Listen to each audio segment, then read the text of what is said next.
Camping na mo galing. Malataw na. Baka susuwin tayo. Kasi ganun po ako nakita po doon dito. Talaga kasi talaga, oh, kaya magpapamili lang ako. Kasi sabi ni Mr. Pen, na don't give up. Yun yung palaging naka-implant sa mind ko.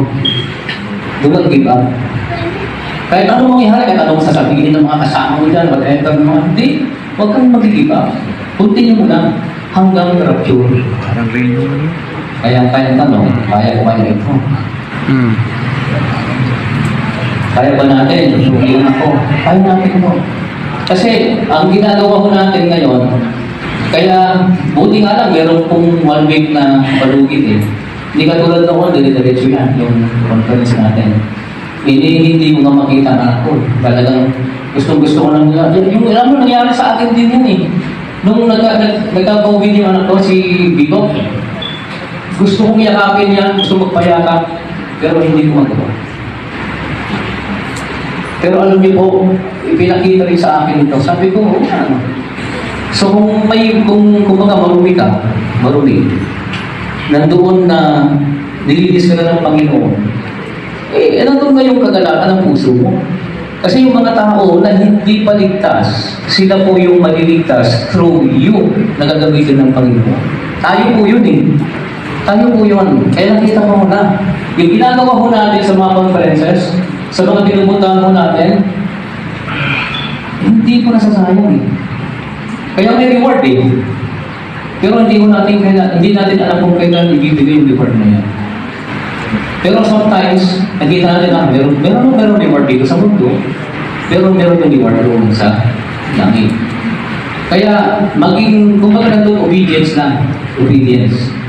And then yung sacrifice na yun, si God na nag-sacrifice para sa akin, para sa atin. Kaya nandoon na talagang enjoy ako. Kahit nagawalan na ako ng ngipin. Alam mo ba, kanta ako doon sa Isabela? Hindi ko naroon ng ngipin. Kaya ginawa ko na lang,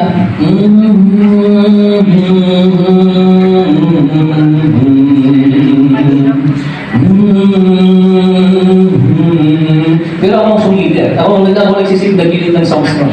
Pero talaga, kasi talaga naman. Kaya talaga na doon, kahit na anong mangyari na sabi ko, continuous na ginagawa ko natin eh. Nandun yung joy ng puso. Kaya nung nakita ko yung after ng ating conference doon sa Isabela, nakarealize ko na. Ang dami nakarealize. At nagkaroon sila ng eagerness to share yung gospel. Kaya lahat ng pinupuntahan ko natin, hindi nang steady na nandun na pagtapos na hindi po. Ang Lord din ang tinitignan yung kanilang puso ay tinatas ng Lord para sila rin po ay mag-invite. Para maligtas din yung family nila, kaibigan nila, kapwa nilang pastor, mga iba't iba. So hindi po natin way yun. Way pa rin ng Lord yung lahat. Kaya marami naliligtas. At kasama po tayo dito. Tama po ba? Kasama po tayo lahat. Sa prayers ninyo, sa ginagawa ko natin. Hindi po ba? Kahit na wala kayo doon, nandun kami, nandito kayo, kasama pa rin. Kasi body yun. Body.